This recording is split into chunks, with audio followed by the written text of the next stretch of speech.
Chapter 3 is called Honey Child. Honey Child. From All Boys Aren't Blue. This chapter focuses on basically like queer lingo and slang. He talked about how when he was in grade school, he, being around adults and hearing how they talk, he was grown folks' mouth. Get out my mouth. Get out my mouth. I picked something up.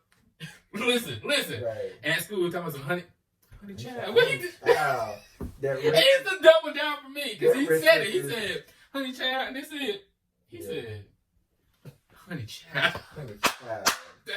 That, and I wish he would have gave a little, give me some. They said it, honey child. We're going to get through this. We're learning. We are learning. We're going to get through this. Speaking of who they are today, but also speaking on who they were then. Mm-hmm. And they were Matt, him at the time. Because he didn't know that they were they. He didn't. Because that's the point of the book. Becoming they. Listen, this is the point of the book. Becoming they. Because this is where people want him to be. And he's like, oh, no. We, all boys are not blue. We are shades. We are in a spectrum. So, for that, I'm like, absolutely. Because I be saying the stuff now, not like a ton of it, but like so child. And be like, honey. You got in trouble for saying that you wasn't supposed to say? Like, how I talk now? Be like, child, honey. Child, honey. And so, like, I couldn't do that. I would do it to myself because it's like, that feels comfortable. Yeah, it was very comfortable. Instead of being like, what's up, bro? Hey, something like that. Like, nigga, what the fuck? I don't, that's not me. Yeah. That's too, like, rigid. I don't know about that. I don't know about that lifestyle.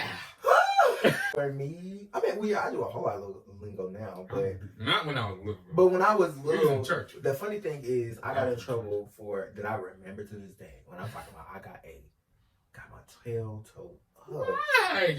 No, I didn't know what I was saying. Let me start there. Mm-hmm. And I probably watching Them People. Mm. It was definitely Them People because we don't even say this, but I called my sister a cocksucker in front of my grandma. And on top of that, not only did I you definitely got that. Oh, you got that till red. Oh, she made me go pick my switch. Oh, this one though. Oh, I hated those. Oh, I hated those. But on top of that, I didn't even say it right, which also upset me after I learned later. I called her a cop sucker. I was like, "Little cop sucker," and you said it loud too. Oh, we was at the dinner table.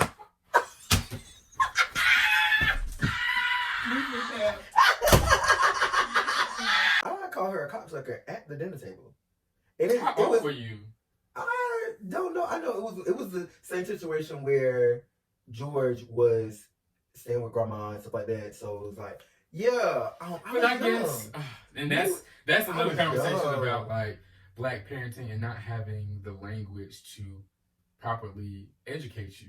And just be like, that is not, first of all, that's not appropriate for you to say as a child. One, you don't understand what you're saying. And two, don't say it to your sister. Yeah. But I didn't know what I was saying. But that's what I'm saying. That's the other thing. Like, we don't have the grace. And she asked me to repeat what I said, and I repeated it. It's 8 minutes. And I love her for it. Because one thing she's going to do, she's like, hey, what you call me? Say it louder for the ones in the backs. So you can I'm saying this in front of my grandma. I know. I just didn't know what I was saying, which is horrible. But it's not like a fault of hers. It's just like, that wasn't anything you had access to. Your grandmother, that is. So all she knew was like, oh, I'm going to tear that ass up. I know that. I don't want you to say it again. In love. Because I love my grandbaby. However, but you will never say that again in this household. Never call nobody else a cocksucker. Ever. Cocksucker. And the other one, this kind of ties back into chapter 2. How do you feel about your family name and carrying that, especially with your last name?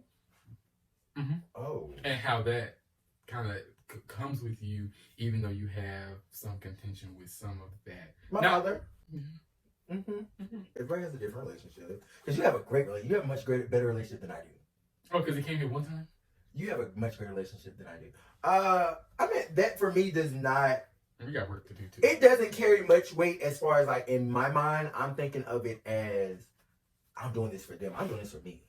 I want my name, and not even saying like I want my name to be great, but it's like if I'm associated with something, I want it to be good. It's not necessarily like I care about what they're gonna think. Oh, my father. I might think about my mother and my grandmother, the women that. And again, I don't want to say a lot of people, but people might think about like, because I was like, who raised you? And my mother would never.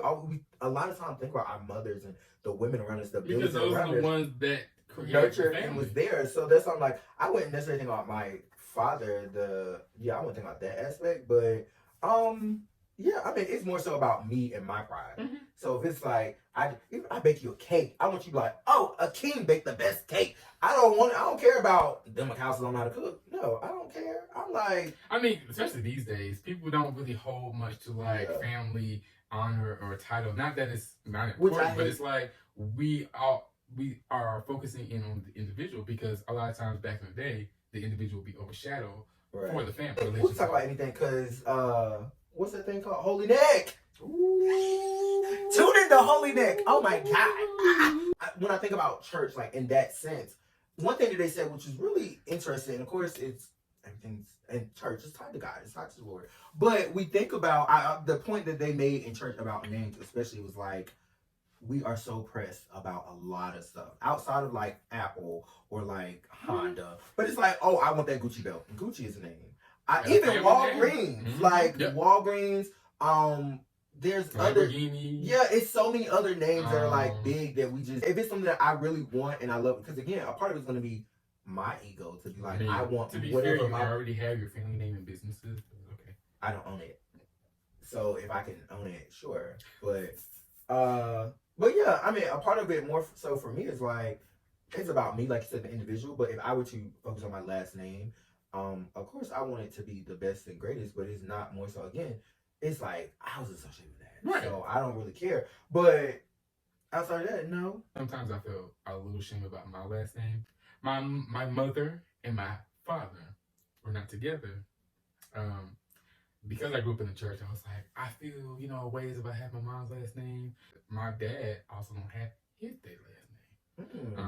Because his dad wasn't a family either. I've learned to embrace my last name. It's one of the common ones.